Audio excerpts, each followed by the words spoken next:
আসসালামু আলাইকুম প্রিয় শিক্ষার্থী, আজকের এই পর্বে আমরা দ্বাদশ অধ্যায়ের টাইপ 1 এর কোশ্চেন আলোচনা করব। দেখো আমাদের টাইপ 1 এর বিষয়টা হচ্ছে কি সরকারি অর্থব্যবস্থা। তো সরকারি অর্থব্যবস্থা থেকে কি কোশ্চেন আছে আমরা একটু দেখি। আচ্ছা, 1 নম্বর কোশ্চেনে কি বলতেছে দেখো, যে বাংলাদেশ সরকার এদেশের মানুষের জন্য যেসব ব্যবস্থাপনা গড়ে তুলেছে তার মধ্যে বৃহত্তম ব্যবস্থাপনা হচ্ছে কি?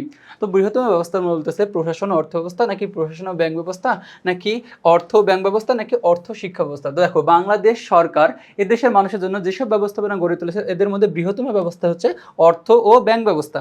ঠিক আছে, এরপরে 2 নম্বর কোশ্চেনটা, যে বাংলাদেশ সরকারের বৃহত্তম ব্যবস্থাপনা হলো অর্থ ব্যবস্থা, শিল্প ব্যবস্থা, নাকি ব্যাংক ব্যবস্থা। তো এখানে দেখো অর্থ ব্যবস্থা আর হচ্ছে কি ব্যাংক ব্যবস্থা সবচেয়ে কি বৃহত্তম, তার মানে কি 1 এবং 3। তো 1 এবং 3 আছে কি খতে।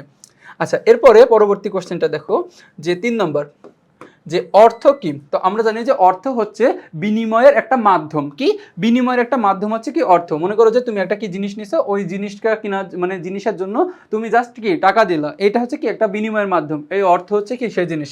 আচ্ছা, এরপরে 4 নম্বর কোশ্চেন বলতেছে যে অর্থনীতির অন্যতম গুরুত্বপূর্ণ শাখা কোনটি। কি বলতেছে, অর্থনীতির অন্যতম গুরুত্বপূর্ণ শাখা কোনটি, বলতেছে কি ব্যাংক ব্যবস্থা, মুদ্রা ব্যবস্থা, নাকি সরকারি অর্থ ব্যবস্থা, নাকি জাকাত। তো আমরা জানি যে অর্থনীতির অন্যতম গুরুত্বপূর্ণ শাখা হচ্ছে সরকারি অর্থ ব্যবস্থা। কি সরকারি অর্থ ব্যবস্থা।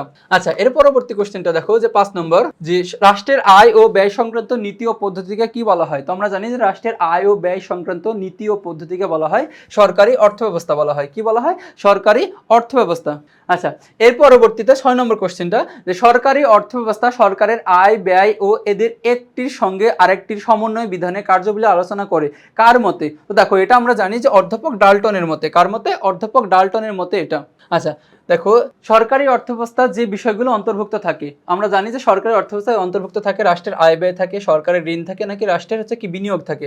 আমরা জানি যে এখানে, আচ্ছা এখানে জানা আমি যে সরকারি অর্থব্যবস্থায় দেখো যে সরকারের আয় ব্যয় সংক্রান্ত সকল নীতি থাকে এবং সরকারের ঋণ থাকে এবং রাষ্ট্রের বিনিয়োগ থাকে, মূলত 3টাই থাকে। তাহলে কি 1, 2 এবং 3। তো দেখো এরই মধ্যে আমরা কি এই টাইপের সকল এমসিকিউ শেষ করলাম। তো পরবর্তী তোমাদের সাথে আবার দেখা হবে। আসসালামু আলাইকুম। হ্যাঁ বলেন।